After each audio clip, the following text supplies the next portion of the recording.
Welcome. I'm Sebastian Mahfood, and you're listening to WCAT Radio, the on-air wing of En route Books and Media, bringing you the dulcet sounds of Catholic wisdom with Bob Olson, who will now introduce today's show and speaker. Presenting Just Plain Theology from Rome, Sweet Rome, a program offered by Natalia Yuzian on location in Rome. And now, here she is, Natalia.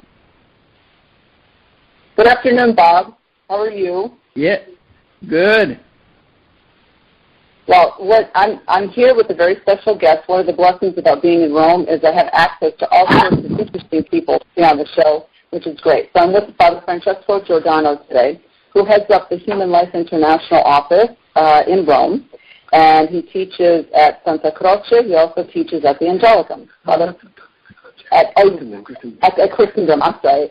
you got your doctorate at Santa Croce. Right. That's what it was. I knew it was in there somewhere. So welcome, Father Francesco. Thank you. So, all right. So let's start. How about you just talk a little bit about yourself and how you got to Rome and. Yes. How do I begin? Basically, I was born in France. My mother's French. My father's Italian. And then we moved to Italy, and then my other brother was born in Italy. Then we moved to South Africa, and then we moved... South Africa? How old were you when you went to South Africa? 5. Oh, how long were you there? 4 years. Okay. 4.5 years. You remember some of it? I remember a lot of it, yeah. Wow, what a change it must have been. Yeah. Okay. That's where I learned English. That's where I got into the English culture. Oh, I see. And I had a different accent back then.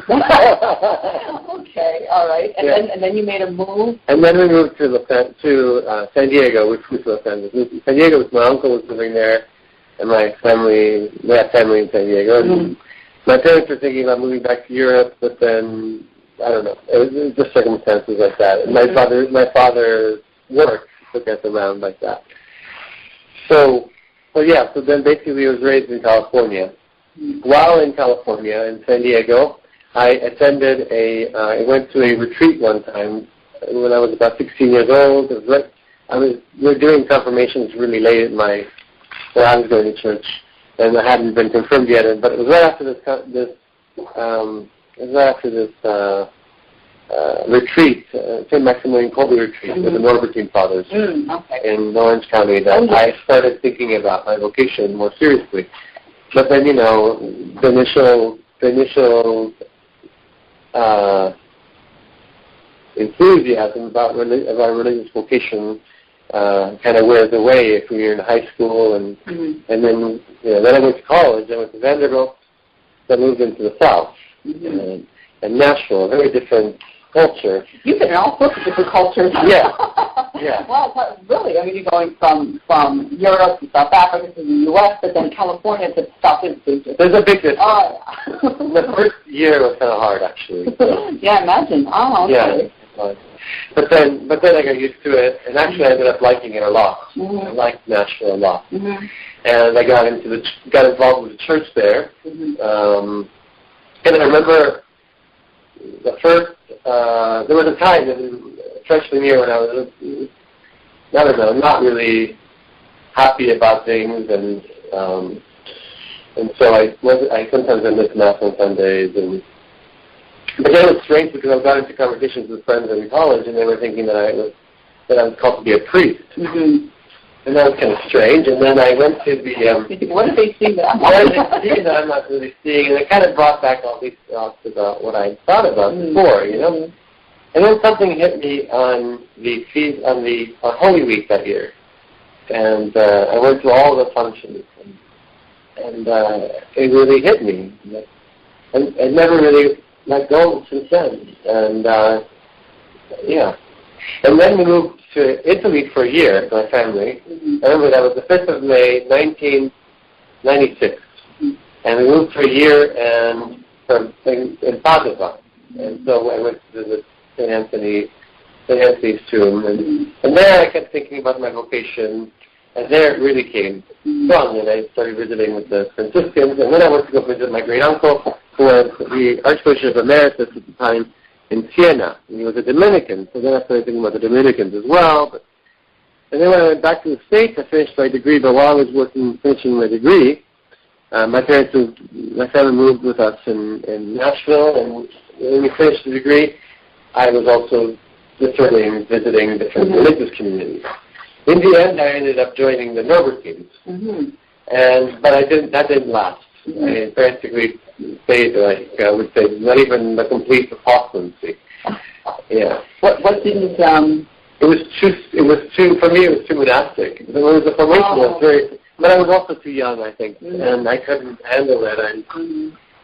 And then I went back home, and I remember my parents were happy that I was back home. My mom didn't like the fact that I was leaving and going into this practice in this monastery and all that, but I was very distressed. And then I had the opportunity to be invited by.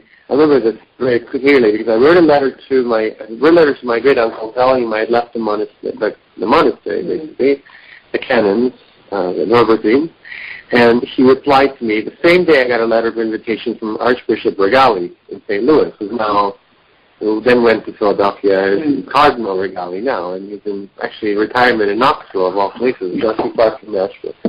And he invited me, and my great uncle confirmed me in saying that he understood why I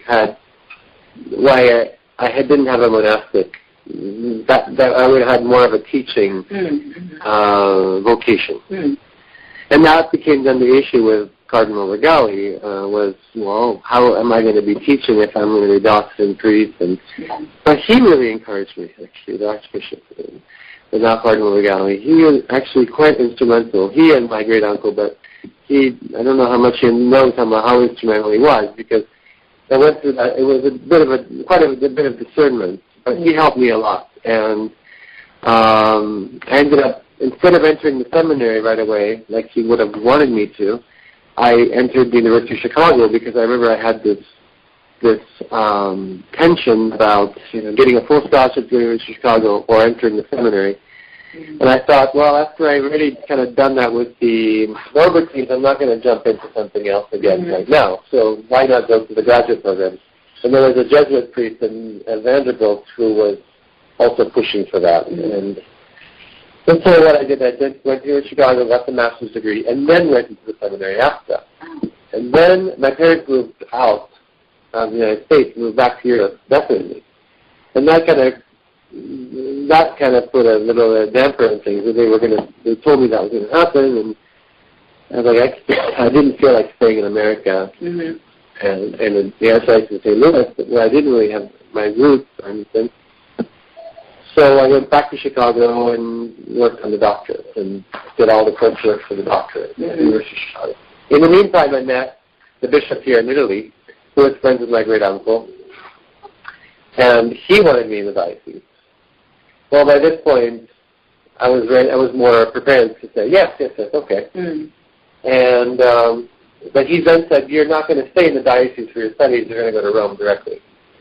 So then, when I came back to Italy, I basically went back to Rome, and the bishop of Monsignor Oliveri, he happened to know Regali as well. Actually, they had worked together in the Vatican years ago.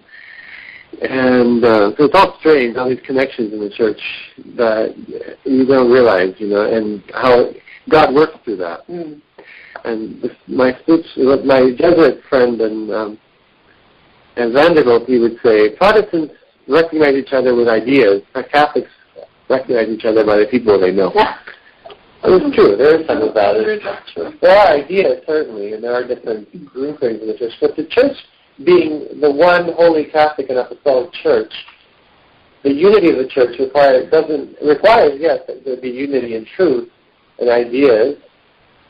And so it makes sense if there's that sort of unity, that then it would be about just who you know, not so much, about the distinctions in truth. Because if you think about it, Protestants, one question that an apologist should ask a Protestant is this: if you're Calvinist, why are you not Lutheran? Why are you not following Zwingli? Why are you not following any of these other factions? You can have Protestants think about specific things for the whole life. They can be sitting there thinking about the Eucharist and the distinctions of the Eucharist and all that, and why they don't agree with so-and-so for the whole life. But that's not the way a Catholic Church is, or should be. If it is, it's not the way that it should be. Mm-hmm. And so by nature, the Catholic Church kind of absorbs all these differences, in a sense, in a unified whole. Mm-hmm. And that's something you discover when you travel, when you see the church in all their different faces. And that's what happened in Rome. I saw the church really like I've never seen it before. In the seminary, I was in the Opus Dei seminary, Sede Sapientiae, and so I went to Santa Croce, which is the university of Opus Dei in Rome. And in the seminary, I was one of two Americans technically in there. And the other American, he lived in Africa for most of his years because his parents had been Protestants, in the Protestant church over there, and they converted with the help of a French bishop in southern France, who was a close friend of theirs, Bishop Ray at Toulon. And that became another chapter once I met this bishop, and through this friend of mine. So we were the only two Americans basically in the seminary, and but it took that type of American, in a sense, an American that had exposure in different continents, different places, to be able to live in such a diverse context. Mm-hmm. Because it really was diverse. I mean, there were people from all over the world. Our seminary is made up that way.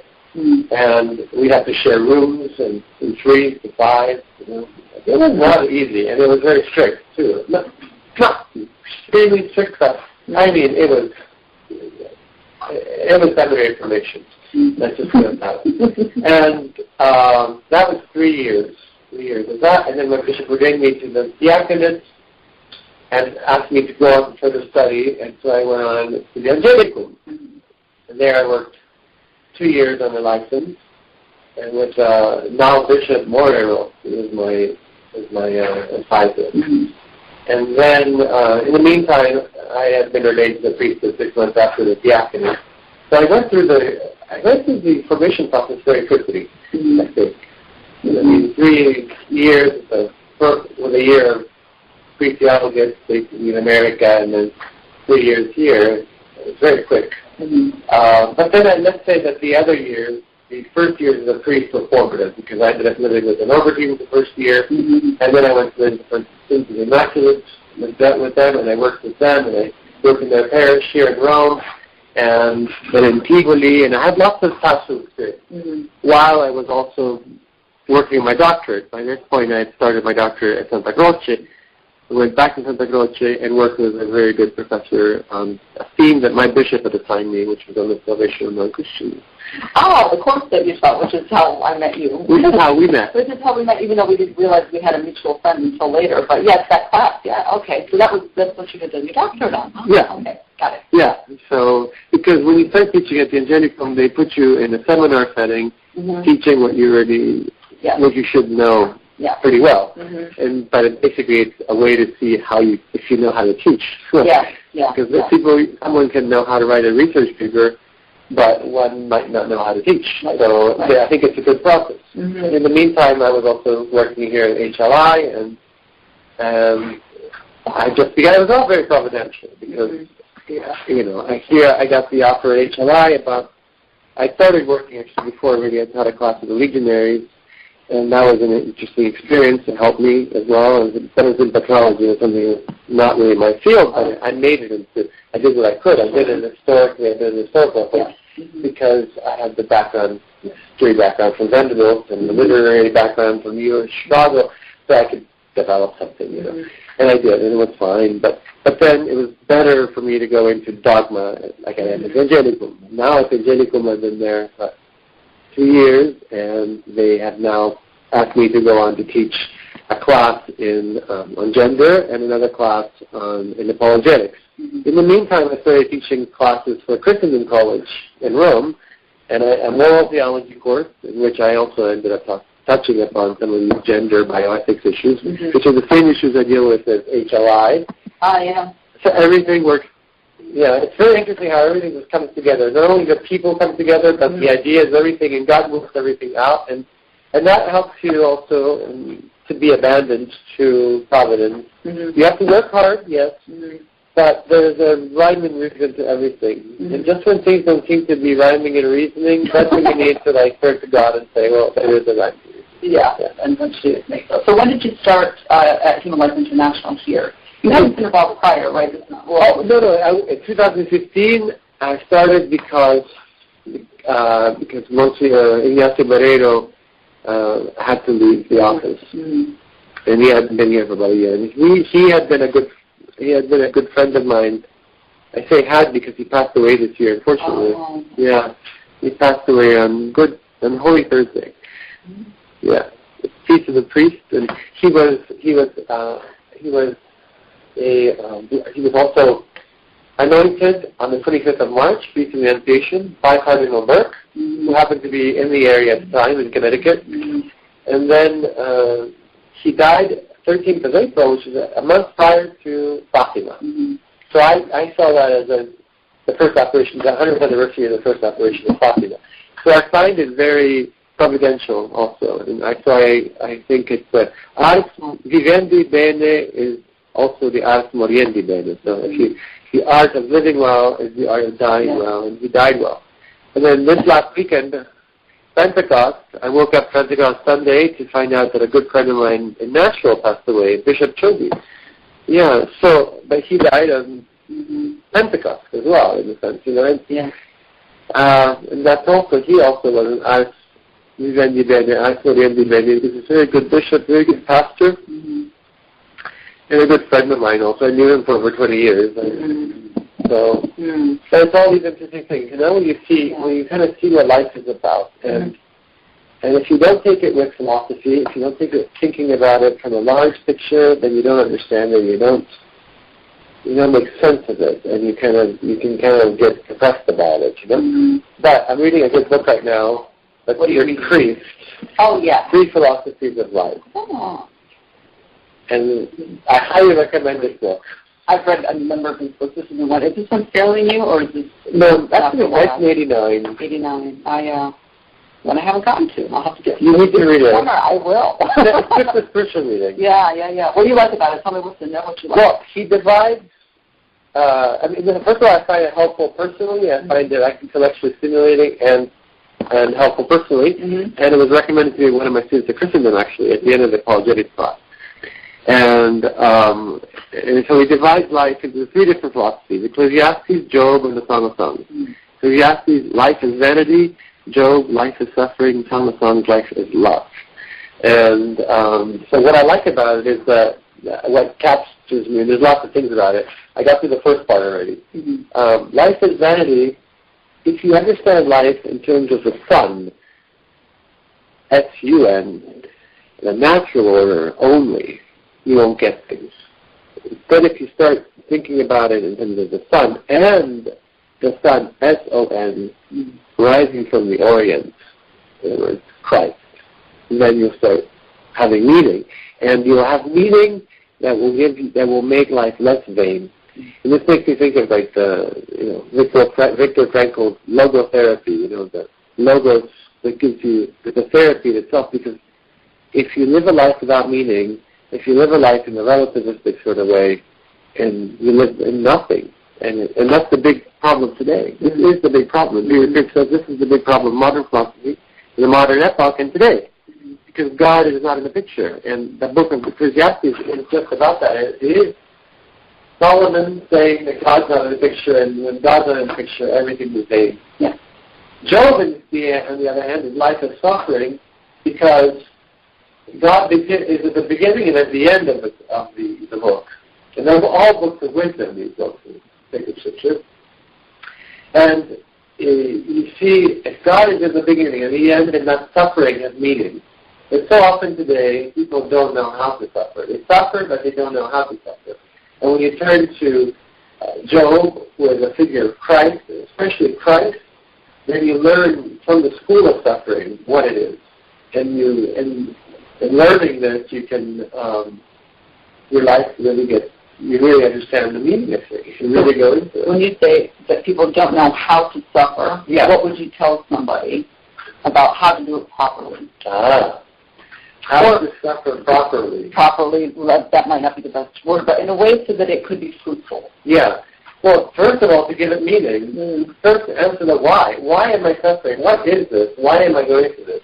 I mean, why? Most people don't get past that one, right? Yeah. Well, that's the first and the most important. Yeah. You know? Because sometimes things they seem to come out of the blue. Yeah. But they don't. Right. They don't. They seem, right. Exactly. Right. It feels like it, but it doesn't if you have faith in providence. So let's say you've got someone who's not so strong in their faith and suddenly they're hit. They feel blindsided by something that's come at them. And then how do you explain to that person or help them get to that point where they can see that there is meaning in this, that it's not arbitrary? Yeah, very good. It's not arbitrary. There is meaning to it, yes. It's just what I've had experience now with Monsignor Moreira's death and now Bishop Choby's death.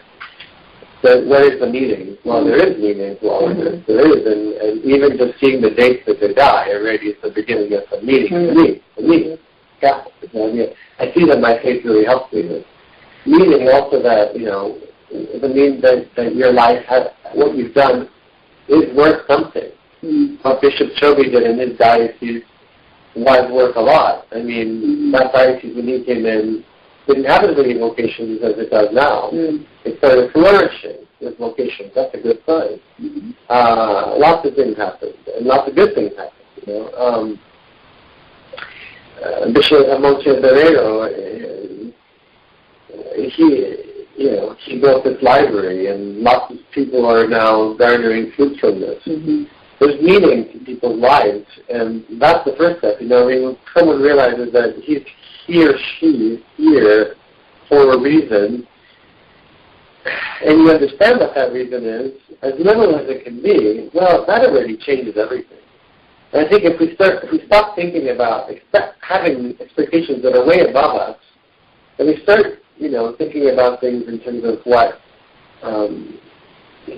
our limits and what we can do and what we can do well, that's the beginning also of accepting things. You know, there's another thing that also I read recently in an article about this actually, that there used to be this idea: have a passion, follow your passion, and the money will come.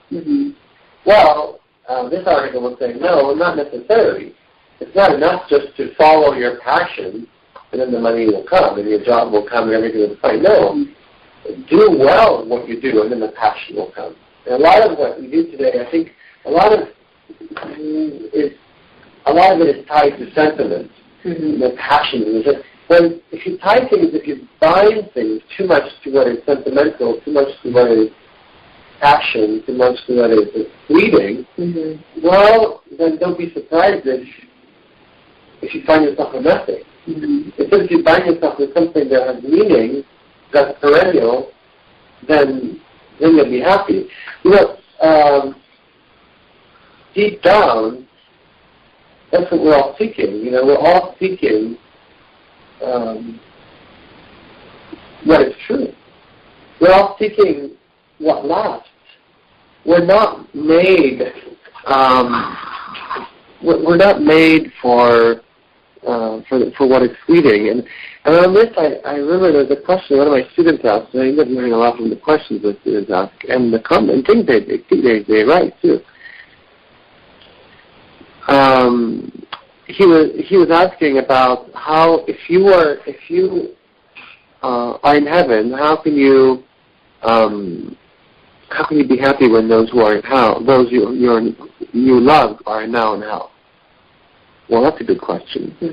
That's one of the fundamental questions. I think that may have come up in the class that I have to see at 1.2. I think someone may have mentioned it. It's come up in some class. Another question. I wonder if it was that one or another one. But yeah, that's something another a friend of mine back home, in fact, she asked me, she said, make sure you ask one of your professors this question. Well, I have an answer for you. I want you listening because you're going to give her the answer. Okay, Vera. No, I mean, it's not just one answer. I mean, it's not an easy. I ended up lecturing entirely on the whole lecture.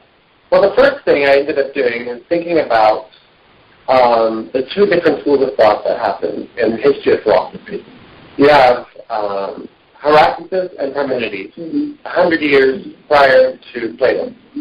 Heraclitus, everything is changing. Parmenides, everything is the same. Heraclitus, we can think of a philosopher today similar to him as Hegel. And a philosopher similar to Parmenides would be Spinoza. And the idea of God as everything being God, pantheistic, all the same, etc. Plato obviously will settle all these things up later, but now let's just settle, let's see what this is. So the thing that today I see a lot of is Heraclitus. Change, change, change. We don't want change, change, change. We don't want everything to change. We don't have stability. That's when we start getting awkward. A young girl the other day asked the Holy Father this question. He was receiving them he was receiving the children on Saturday, and she asked him, a young girl, 12, 13, she's about to go to high school. She says, Holy Father, what am I going to do with all this change? So already you see, they don't want change. We don't want change. We want things to be, we want points of reference. And this is really important in life. Now, keeping that stability in mind, one needs to consider that when you have your attention focused entirely on God, your entire consideration, your entire attention focused on Him, well, your whole will is focused on Him. That's what heaven is. Your will, your intellect, everything is focused on Him. You also become one with Him, not in a pantheistic sort of way, but your will becomes more united to His. And you become actualized in what you are meant to be. And that's the thing also today, we have this idea that things are already actualized, like these Leibnizian monads. They're not. Things grow. It's not that they grow into changing into what they're not. They develop into what they are meant to be. The different type of growth. And this you see with this idea of growth, you see with St. Vincent of Lerons, who makes the distinction between change in terms of growth and mutatio, a change that is the change in its very substance. That's not the change we think of. We think of growth to become actualized into what you are meant to be. So, with this in mind, what we see in people that is good and loving and beautiful and whatever, all the transcendentals that we see in a person today, that we love about that person, that we love, is a reflection of God, and there's a reflection of the person's adherence to God's will. In hell, that reflection will be gone, because that will be fixed on not loving God. And we don't understand this right now. We can't understand this idea of how can you not love God at all until we have contact with the preternatural, with the devil. And it's interesting, I bring this up because this student asked this question. I answered him, I gave some answer. I forgot what I said. But why did I develop a whole lecture based on this? It's because in the meantime I was thinking about his question for a couple of days, and I had tea with an exorcist friend of mine, which is another field that I'm also involved in from time to time. And he came and had tea with me, and while I was having tea, the phone rings, and it's one of these women calling, and he kept saying her name, and she wasn't answering. Nobody was saying anything. So he hung up. 10 minutes later, again, she called, but it was her. And he said, "What, did you call 10 minutes ago?" No, I didn't. Because Father Giordano was here with me, etc., etc. And I said, why did you, after I hung up and asked him, why did you ask that? And he said, well, because it was the devil who had called earlier. And I said, but what a foolish thing to do for the devil to be calling. No, it sounds foolish, childish. Yes, Father, you don't really understand how childish he can be. Whatever evil he can do, he will do, even though he knows he will not succeed. And this is around Easter time, so I said, well, just like the Passion, he knew that he wasn't going to succeed with our Lord, and he did it anyway. And he said, yes, exactly. His will is fixed on non-consideration of God. And this is St. Thomas Aquinas, this is the Theology Pascal 63. It's non-consideration of God. And jealousy of us is a great, deep envy, not jealousy, envy of us. because we can change. We can go from being good to being bad to being good again to being. We have what is called deathbed conversion. Obviously, I wouldn't have people recommend that. I wouldn't recommend playing with that kind of fire. But it is a question of this. Our whole life, our whole spiritual life is, where are you directing your spiritual life? Where are you directing your will? And purgatory is also about that, because purgatory is, well, yes, okay, you've been saved, but you need to be purged of the will that's not willing what the Father wants. We are Christian, and therefore we have to be united to the Father. We have to be united to the Father as the Son was united to the Father. In that way, that's the fundamental. Let your will be done. And that's it's in the Our Father. It's the central tenet. Well, going back to this will, going back to this intellect, the answer to that question is clear. Who you see in hell, you once loved, because that's no longer the same person. That person's will is fixed, as the devil's is, perennially in hell. And on non-loving God, it's not a loving person anymore. And so you cannot love that person. I know it's really hard to understand this, but these principles you can it's mystery too. Right, yeah, and the principles are there, and they stand. But I think that what happens with that is the person who's asking that question is speaking about someone with whom they have obviously a natural connection, that they love a daughter, a son, that's a relationship. Okay. And they're not at the point where their will is fixed like that. Yeah. So they're imagining that in this state where they are now, where there's still vacillation and they're still good there, that's what's going to be in that state. That the person will be in this state where there is still the potential, to go towards the good. That this is the person that will be in hell. Well, that's not. You're looking at the person who's there right now in front of you, and that person right now is not in hell. So, which means that there's still a chance. Otherwise, the person will still be alive. Right. So they're making the mistake of taking the snapshot and fast forward in the future. And that's where there's hope, there's a will, there's a way. Right. That's why that's a scary thing to think of, because it's not. It doesn't work, to look at this person now in front of you where the hope is still there and try and somehow superimpose that in some future version of this person in flames or something. It's not a good exercise, I don't think. But you understand the anxiety. But then it's to pray. But the conversions happen all the time. That's why it's so wonderful to hear those stories, because you realize that how God works in other people's lives without our knowing, without our okay, without our input very often. Yes. He just has his ways, and sometimes it has nothing to do with us. Yes.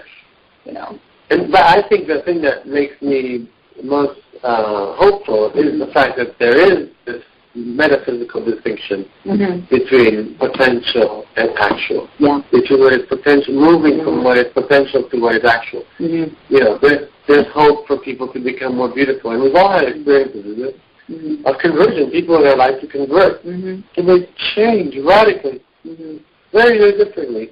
Even their faces demonstrated. And it's beautiful, I think. Yeah. I had a conversion along the way, too, and it was a turnaround. And it wasn't anything I did. That's one thing that was impressed upon me, that it was effective in me. Yeah. And so that... But you cooperated. Well, praise God. Sometimes you wonder how much of that was, how many prayers of, grandmothers and uncles and whoever, mothers were behind that. Sometimes it feels like what you did was maybe blink once for yes, that's about it. Well, it's that one story where Saint Nicolas Saint Jean goes to that woman, and that woman goes to him and she says, "Is my husband in heaven or no?" He's in purgatory. Because one time he looked at Our Lady, the image of Our Lady, with devotion, and that saved him. It doesn't take that much. Sometimes it doesn't take that much. Well, you have to, it's a balancing act, right? It is. I think for the parents who worry about their children is always to trust in that mercy. You just have to go in that direction. Almost put blinders on and just go in that direction. You have to be careful. It's always a balancing act also in the sense of not being presumptuous of God's mercy, which is so good, but at the same time, not having presumption, but but at the same time trusting at the same time. Mm-hmm. You know, and fundamentally, the mercy of God is about His justice. Really. It's rooted in His justice, or else it wouldn't be mercy. Right. It's right. Yeah. Why don't you tell me about the course you're going to be teaching next semester on gender? That topic is it's a hot topic. Last few years, it's become a really hot topic.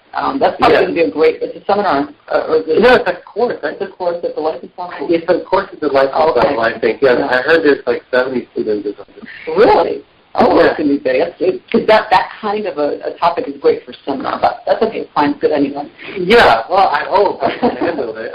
But right now, what I've done is divided it into 3 different parts: into the family, gender, self, and transhumanism. Actually, I've already written an article on this. That went on this that became a conference, and it's on Voice of the Family. And that article will be kind of the basis, to work with. We'll put a link on the blog page. Yeah. Okay. It's in 3 parts. Okay. Yeah. Okay. And there's also on LifeSite News. There's on the YouTube. There's my my video. Okay. Oh, good. Yeah, we'll put links on. Yeah. So that's on that too. Now, how do I want to approach this? Well, first thing, I use the word gender, but you have to remember that the word gender comes from Judith Butler. It's the word that she uses. Sexual evolution was initially a term used by Mercoux, and it's all connected, all of that. Because what these people want, like, not money, but Kinsey, Alfred Kinsey, they want this fluidity of sex. Whereas, obviously, I'm going to push this from a theistic, metaphysical point of view, and Thomas addresses the person, the human person, according to sex differentiation, based on the body, not the soul of the person, but the body. The physical body makes you different sexually. Now, of course, we know of cases like the money case, the famous case that Joseph Colapinto talks about the case of David Reamer, where he goes, the Canadian who had a botched-up circumcision, who ended up going to Johns Hopkins, and where John Money basically tried to make him into a girl, but that didn't work. In the end, the poor guy committed suicide. So, the man is a man, a woman is a woman, and everything. Like the soul is in every part of the body, even the nail of the tooth, the fingernails. The sex is the same way. So that's what needs to be discussed. How that is. So there's a great book by Tim Burton on this, which is a thesis done at Santa Croce, actually, in the philosophy department, which talks about the distinction, the metaphysical distinction. But it talks about it in terms of the fatherhood, and how the fatherhood is related to this. And today we do have a problem with this. We have a problem with fatherhood and motherhood and the family. That's why the first part of the conference is on family, because we have to be worried about the family. The church has been worried about the family for centuries. Always has been worried about family life. Family is the domestic church, you say, and everything. What we are is formed in our families. We all know this. I mean, once you get to be our age here, we know that. We know how also we have been influenced by our family. The good and the bad. Now, in the bad, we also know that we have a choice to accept. Once God shows us, gives us the light to see, this is the bad in you that's related to your grandfather, whatever. Original sin. But you have a choice to be or not to be that way. You can also try to change yourself. So also this idea of, giving fault everywhere else, that's not a Catholic way of doing things. So we also have to take on our own responsibilities. And so maturity has to do a lot with this too. And our wholesomeness and our wholesome being as people. Attack on the family, my thesis is, will destroy individuals. And you see this in the lives of people with gender issues, and oftentimes it's tied to the family. So a lot of the things that a lot of the people that I'm going to be bringing into like authors like Arthur Goldberg and Joseph Nicolosi. This will be another element of the course. Arthur Goldberg looks at the Old Testament. Joseph Nicolosi looks at the psychology of it. And both of them, and there's another author, can't remember how to pronounce his name now. It's important. There's a book by him. I can give you the title.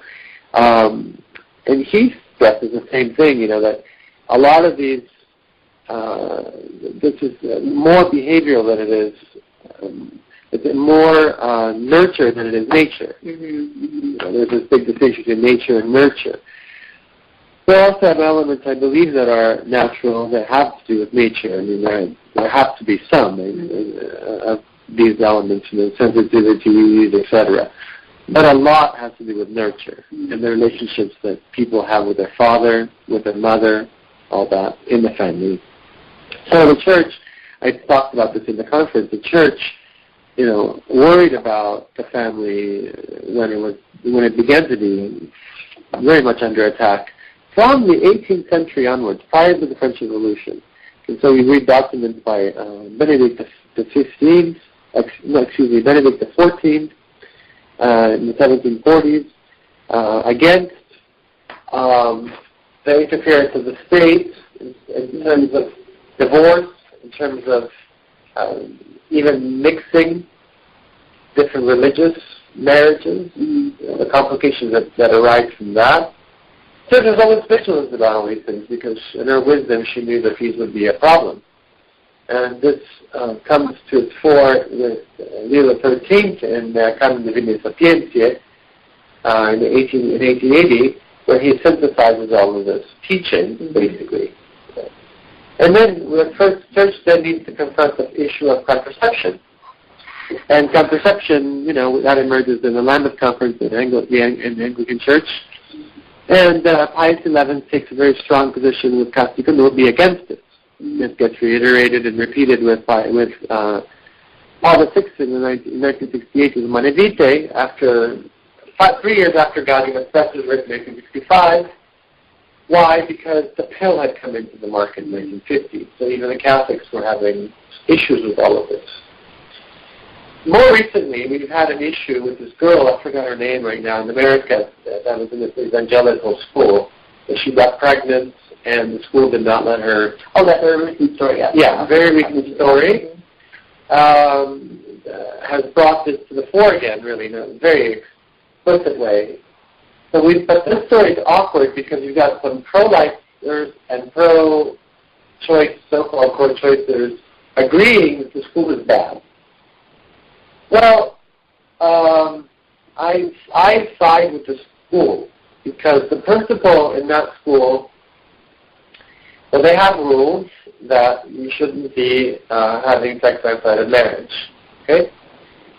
Now they're not saying that she did the wrong thing, not to abort, but to have a child. I have a friend of mine in high school who was a very good evangelical young lady, very, very good. And she got pregnant and she had the child. And people looked down at her, but I didn't look down at her. But at the same time, she was aware that what she did was wrong. But one wrong doesn't mean that you go in and kill your child. She was aware that she made a mistake, but she had the child, and that was it. And she lived up to her mistake responsibly. And it wasn't a mistake in the end. It wasn't. It's just the way it is. Well, what's my point? The point is that at the root of the abortion issue is contraception. Is the contraceptive issue and the contraceptive mentality. And at the root of that is the licentiousness of the sexual revolution pushed forth by Mercoude and all these others in the Frankfurt School, et cetera, which we read about. And Gabriel Kubi's latest book is one that I recommend. When you see that, really at the bottom is, what kind of culture are we trying to do? A sexually charged culture, or a culture that's, just a little bit more, Christian, basically. I mean, a Christian culture doesn't just think about sex all the time. And then also the element of convenience. I mean, it's getting to the point where people will sell their souls for convenience. I mean, I've done that, and that's the big part of it, to be able to have this, they look at, they divorced it from procreation, from child rearing and marriage and all that. So now it's not part and parcel of all this, but it's just a recreational activity. And so they just want to do that without what that comes along and trying to reconfigure what the whole thing means. And one thing also that's coming up that I talked about in this conference too is the primary and the secondary ends of marriage. I mean, with Paul VI, Gaudium et Spes, JP2, Benedict XVI, and everywhere up to now, the Church has been saying, basically not using that language of first and secondary, using the language of a more personalist philosophy. Well, this sort of approach, unfortunately, it's not contradictory to what the Church has always taught, but linguistically speaking, it's not strong enough to attack something like the Obergefell case, where Justice Kennedy said that gay marriage, so-called gay marriage, enriches marriage. Well, that presupposition is if it's all about just the unitive end, having fun, or being together, or the unitive end. But what we fail to understand with that idea is that the unitive end is secondary. It's very important. It's not that it's not important, but it's secondary to the procreative end and the education of the children. That's what having sex is about, really, ordering sex within marriage to form a family. And so you have procreation as an end, as a proper end, I think. That's the thesis of the Church. And if you have that sort of thinking in mind, and instead of, NFP, National Family Planning, I'm not against National Family Planning, but I sometimes think of what Father Hardin said, not so much natural family planning as supernatural family planning. How much do we trust in the Lord? How much are we going to trust in the divine providence and all this? I know that I'm getting into a complicated issue here. There's lots of issues related to all of this. But the point is, let's try to be countercultural. Let's try to be against the contraceptive mentality. Let's try to be, that's the point. Let's just try to be Christian. Now, I can see, what if someone was to say, as a critique, that the two ends can't be separated anyway. Right. Really. Yeah. And that even the idea of the procreation of the children, without the first one, you end up using the spouse. That's right. That's why I said it. It's an important end. And this is why the personalist approach, that's why I'm not completely against it. I'm not against the personalist approach, but I'm just thinking that the circumstances, that this, let's say, it often becomes a tool that we use, right? And I just feel like the Obergefell case kind of pushes us to use a more optimistic clarity, where you make the first and the second end.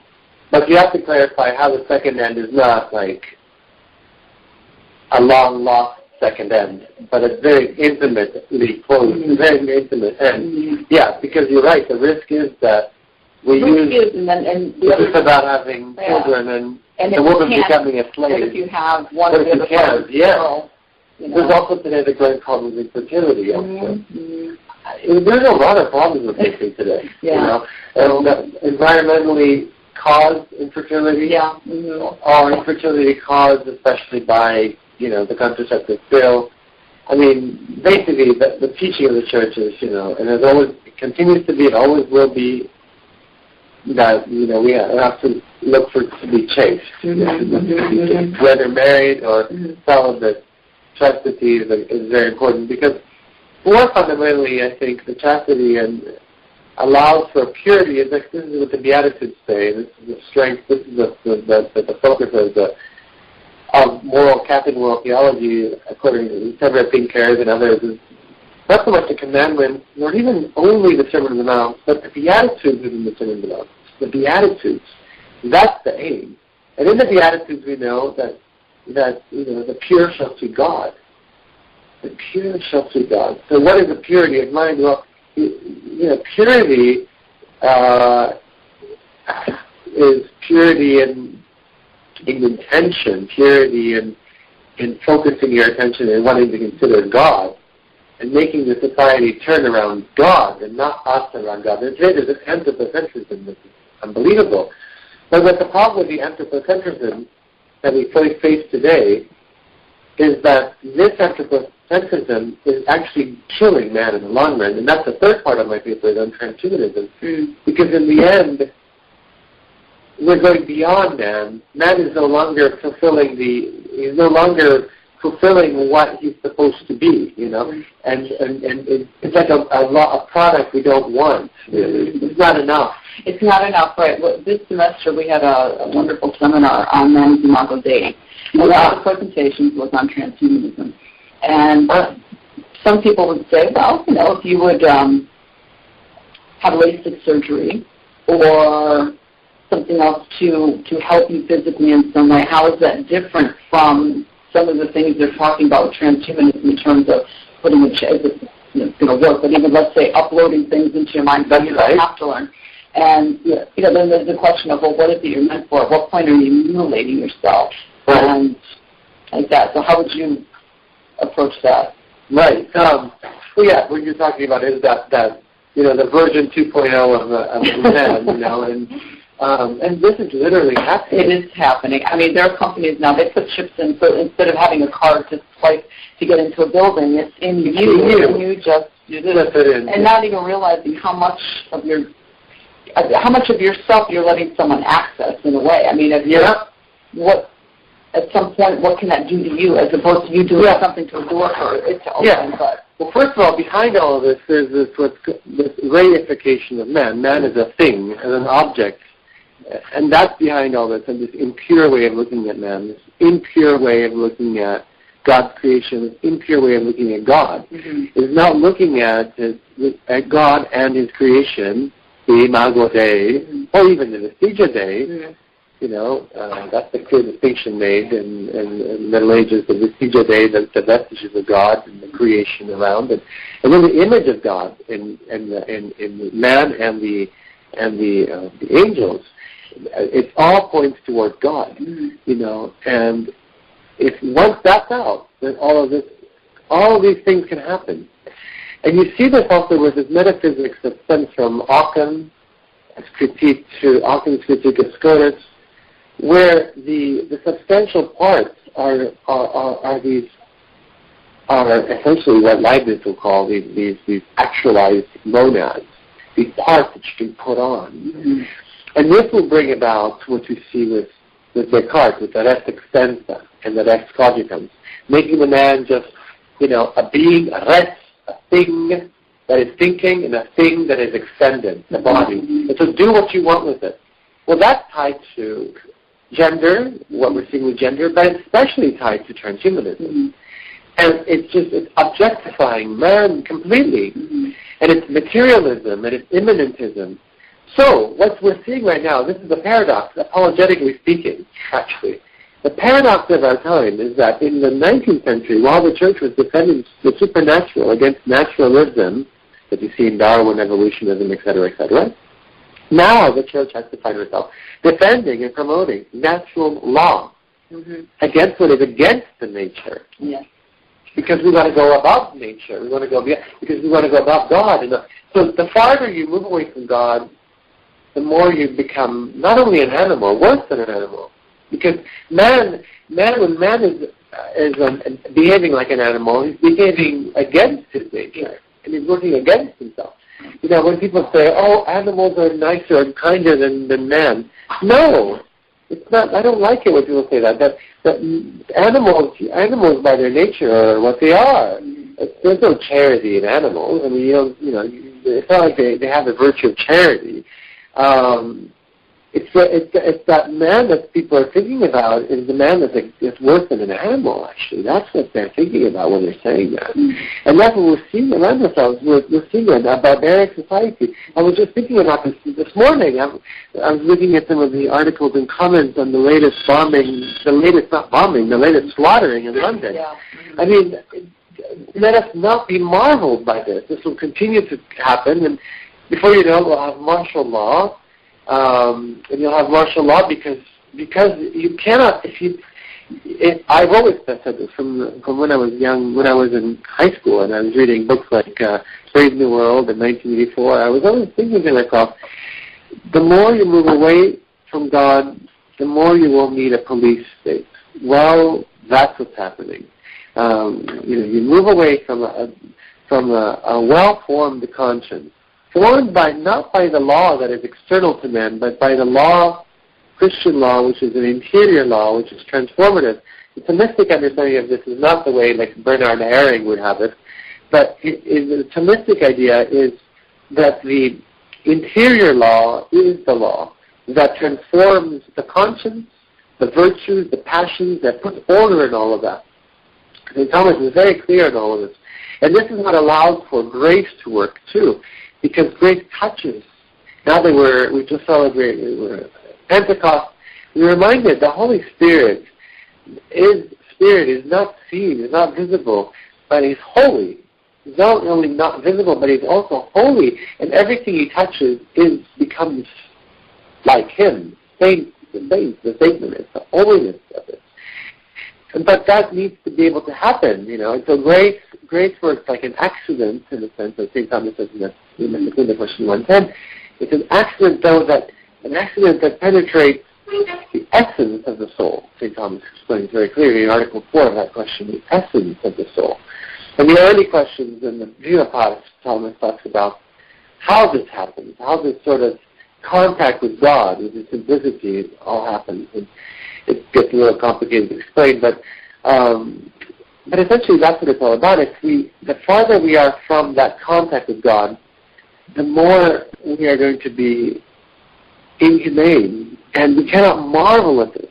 And if anything, that's what I want to teach, is teaching theology. I want to teach essentially true anthropology, essentially. And I will leave you with a comment that is interesting from G.K. Chesterton in Orthodoxy when he begins his book. I was reading it this weekend just to get some thoughts. He talks about this case of this British man. He says, I'll read it to you. And he says, I have often had a fancy for writing a romance about an English yachtsman who slightly miscalculated his course and discovered England under the impression that it was a new island in the South Seas. I always find, however, that I am either too busy or too lazy to write this fine work, so I may as well give it away for the purposes of philosophical illustration. There will probably be a general impression that man who landed to plant the British flag on that barbaric temple, which turned out to be the pavilion at Brighton, felt rather a fool. And then he goes on, but this at least seems to me the main problem for philosophers, and it is the main problem of this book. How can we contrive to be at once astonished at the world and yet at home in it? Because that's what happens to this man. He's astonished, he's got the wonder of coming to a new place, but he finds that it's not a new place, but it's the same place. And that's what this is all about. It's encountering man, encountering God, encountering nature, that we know, from a supernatural point of view. Like what Peter Kreeft says, as the Son, S-O-N, not S-U-N, sees things. That's what faith does. It enlarges us.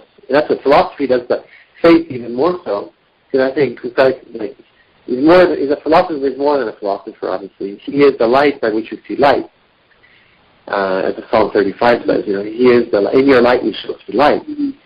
And we will see what it is that we think we see right before our eyes. And that's what a philosopher does. That's what orthodoxy does.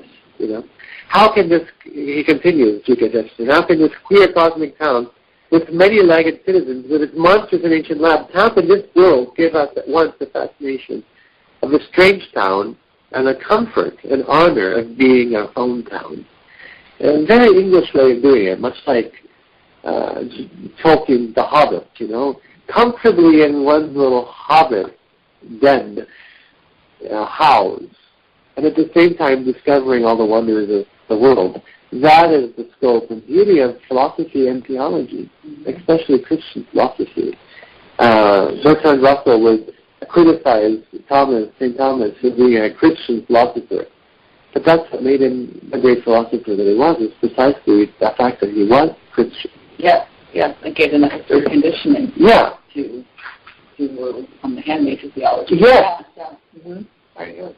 Well, Father, thank you very much. Thank you, Natalia. This is a great interview. I hope you'll be back. Maybe sometime when we're starting the next semester. And we can talk, Yeah, and then come back and we'll see how the course is going, any other conferences you've done. So would you mind giving us a blessing? Yes. In Latin. Benedictionem potentis Patris et Filii et Spiritus Sancti, descendat vostre, magna sempre. Amen. Amen. Thank you very much, Father. Thank you. Thank you, Bob. We'll be back next week. And thank you, Natalia, and your guest, and a wonderful program. And you're going to be back same time, same station next week, Natalia, I believe, with the program you just heard, with another guest maybe, Just Plain Theology from Home Sweet Home, offered by Natalia Eugen. On location in Rome. Okay. Thank you, Natalia. Thank you, Bob. Bye-bye. We hope you enjoyed the program and will join us back for another show on WCAT Radio. This is Sebastian Mahfood. Good day.